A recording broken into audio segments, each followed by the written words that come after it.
Assalamualaikum warahmatullahi wabarakatuh. Nama saya Daniel Fiana Humaira. Saya dari kelas B semester 6. Di sini video ini saya akan membuat atau memberikan evaluasi kesan dan pesan saya selama belajar menggunakan e-learning. Sebelum itu, saya akan membacakan surah Al-Fatihah dan surah An-Nas terlebih dahulu. A'udzubillahi minasyaitonirrajim. Bismillahirrahmanirrahim. Alhamdulillahi rabbil alamin. Ar-Rahmanirrahim. Maliki yaumiddin. Iyyaka na'budu wa iyyaka nasta'in. Ihdinas siratal mustaqim. Siratal ladzina an'amta 'alaihim ghairil maghdubi 'alaihim waladdallin. Amin. Bismillahirrahmanirrahim. Qul a'udzu birabbin nas, malikin nas, ilahin nas, min syarril waswasil khannas, allazi yuwaswisu fi sudurin nas, minal jinnati wan nas. Alhamdulillahirrahmanirrahim, sudah saya bacakan Quran surah Al-Fatihah dan surah An-Nas. Semoga dapat menjadi syafaat untuk saya membacanya dan berpahala untuk teman-teman sekalian yang mendengarkan. Lanjut ke pembahasan evaluasi metode pembelajaran menggunakan e-learning. Hampir selama sebulan setengah ini, kita sebagai mahasiswa Universitas Islam Negeri Sunan Gunung Jati Bandung menggunakan metode kuliah online yang menggunakan situs-situs pembelajaran seperti e-learning, Edmodo, dan sebagainya. Saya akan memberikan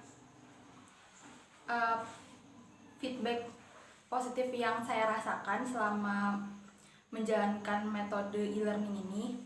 Yang pertama, menurut saya waktu pengerjaan tugas itu menjadi jauh lebih fleksibel karena dibandingkan dengan belajar di kelas, jauh metode online lebih efektif menurut saya ketika pada saat pemberian tugasnya.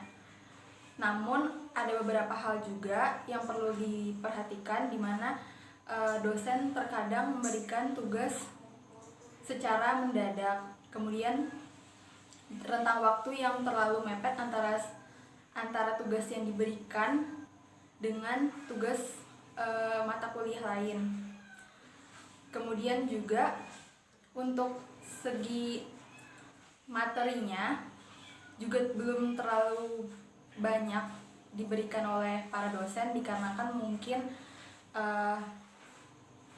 yang awalnya seharusnya menggunakan metode presentasi di kelas oleh mahasiswa, tetapi harus digantikan dengan tugas-tugas secara individu ataupun kelompok, yang mana banyak juga yang berbeda dengan pemberian secara presentasi. Kemudian untuk yang selanjutnya, saya merasa selama belajar online lebih banyak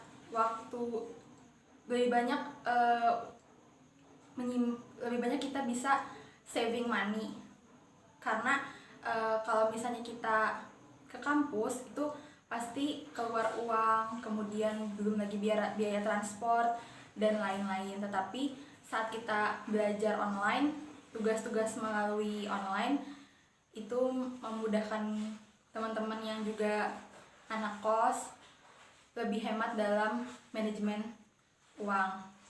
Kemudian juga untuk manajemen waktu, kita menjadi jauh lebih disiplin karena dengan adanya tugas-tugas yang diberikan secara berdekatan rentang waktunya, kita menjadi jauh lebih bisa memanage mana tugas yang harus dikerjakan terlebih dahulu.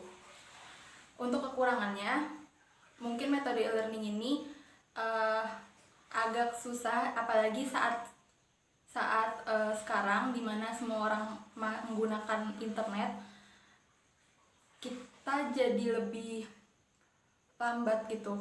Karena semua orang menggunakan internet, akhirnya koneksi internet menjadi error, menjadi lambat, menjadi lemot. Nah, itu juga berpengaruh, akhirnya tugas-tugas yang ingin kita kumpulkan akhirnya delay karena terhambat karena koneksi internet yang buruk.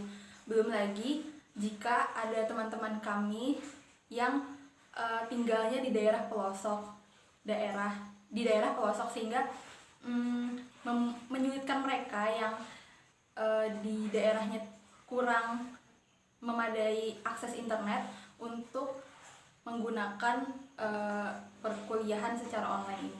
Jadi kesan dan pesan menurut saya untuk belajar menggunakan metode e-learning ini diharapkan adanya kerjasama antara mahasiswa dan dosen sebagai dalam hal ini yang memberikan tugas dan memberikan ilmu kepada kami agar bisa bekerja sama dengan baik.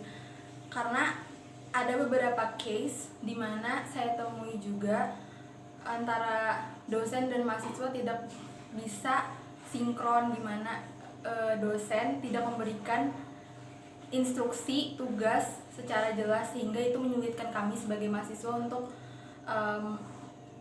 menjalankan tugas tersebut. Dan juga diharapkan dosen dan mahasiswa sama-sama saling mengerti, karena dalam keadaan seperti ini kadang kita juga yang selama stay at home belum tentu bisa menggunakan atau selalu stay di handphone kita masing-masing, karena kita juga perlu waktu untuk keluarga, kemudian kita juga punya aktivitas lain selama bersama dengan keluarga. Tetapi mungkin para dosen-dosen atau para pengajar bisa memahami jika memang misalnya ada keterlambatan saat pengumpulan tugas. Selebihnya mungkin dari saya, mohon maaf apabila ada salah kata. Wabillahi taufiq wal hidayah. Wassalamualaikum warahmatullahi wabarakatuh.